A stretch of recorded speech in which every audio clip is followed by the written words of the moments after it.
Bonjour. Alors, aujourd'hui, dans cette vidéo, je vais aborder un thème qui revient souvent, qui est l'asile. Alors, qu'est-ce que le droit d'asile? Comment ça se passe? Comment on fait pour déposer? Et quelle est l'issue? Comment ça se traite, etc. Alors, pour ne pas rentrer dans des termes assez complexes, l'asile, c'est juste une personne qui vient d'un autre pays qui demande la protection de la France. Alors, en pratique, c'est une personne qui est en danger dans son pays et qui veut être protégée en France. Ça peut être dû à une situation un peu compliquée dans ce pays-là, ça peut être dû à une situation politique euh, ou religieuse, etc.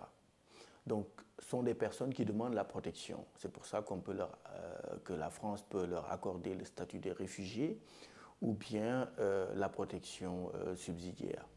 Ce qui nous intéresse aujourd'hui dans cette vidéo, c'est d'expliquer en pratique comment ça se passe.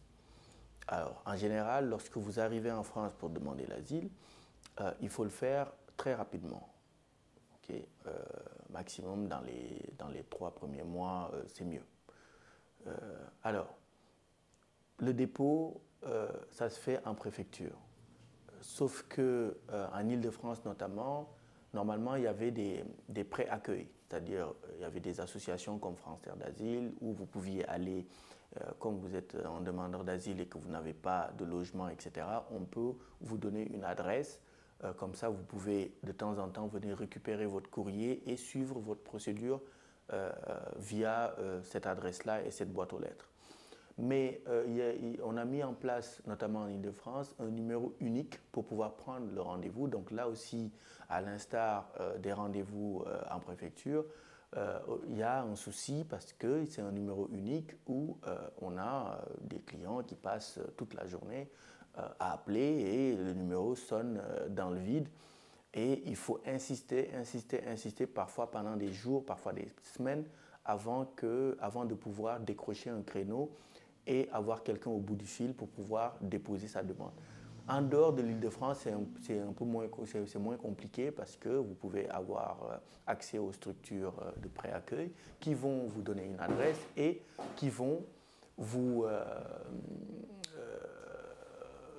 qui vont vous orienter vers la préfecture pour que vous puissiez déposer votre demande d'asile. Lorsque vous accédez à la préfecture, en prenant votre demande d'asile, va vous donner un livret que vous allez devoir remplir et renvoyer dans un délai de 21 jours. Donc c'est un livret où vous devez expliquer qui vous êtes, de quel pays vous venez, etc. et raconter votre histoire, à savoir pourquoi vous demandez la protection de la France notamment. Et d'un autre côté, ils vont vous délivrer une attestation, un récépissé de demandeur d'asile qui vous permet de circuler sans être inquiété ou sans être expulsé du territoire le temps du traitement de votre demande d'asile.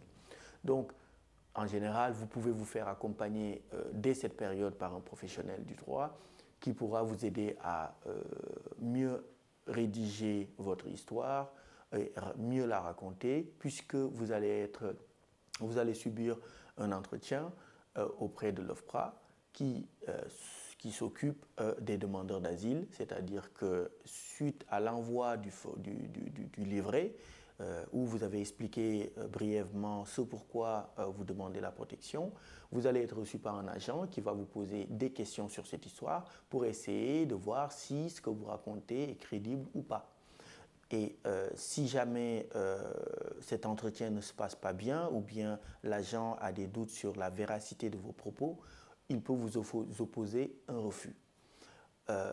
Et dans ce cas de figure, le seul moyen, la seule voie qui vous reste, c'est de saisir la CNDA. La CNDA, c'est la Cour nationale du droit d'asile que vous pouvez saisir une fois que l'OFPRA a rejeté votre demande d'asile. Donc vous avez un délai d'1 mois pour le faire.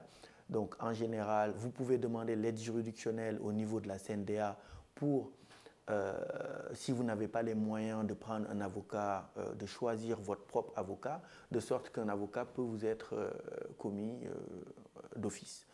Et dans le cas contraire, vous pouvez contacter un avocat que vous aurez choisi pour pouvoir défendre votre dossier. Donc vous l'aurez compris, lorsque vous demandez la protection de la France, il faut que vous ayez des craintes en cas de retour dans votre pays. Il faut que vous subissiez un traitement dégradant, voire inhumain dans votre pays. Et il faut que cette histoire soit crédible pour qu'on vous accorde ce statut-là. Pour certains pays, c'est un peu plus facile, entre guillemets, parce qu'on connaît tous la situation du pays, notamment des pays qui sont en guerre ou des pays où la situation politique est très compliquée. Pour d'autres pays qu'on appelle les pays sûrs, c'est un peu plus compliqué. Donc l'OFPRA a son mot à dire suite à votre entretien, mais vous aussi, vous avez des voies de recours. Vous pouvez saisir la CNDA pour contester la décision de l'OFPRA. La CNDA peut vous opposer un refus sans vous convoquer à une audience, mais en général, vous avez droit à une audience où vous serez jugé et vous serez entendu. Et vous aurez aussi à répondre des questions, des doutes qu'on a sur la véracité de vos propos. Et si ça se passe bien et que votre avocat vous défend, vous pouvez sortir de la CNDA avec un jugement qui vous donne droit soit au statut de réfugié, soit au statut de la protection subsidiaire, qui vous donne droit donc à des titres de séjour en tant que réfugié. Voilà. Donc, pour l'asile, l'accompagnement peut se faire avant même le dépôt du dossier pour être mieux conseillé, ou bien lorsque vous avez un refus, vous pouvez aussi saisir un avocat pour faire vos recours.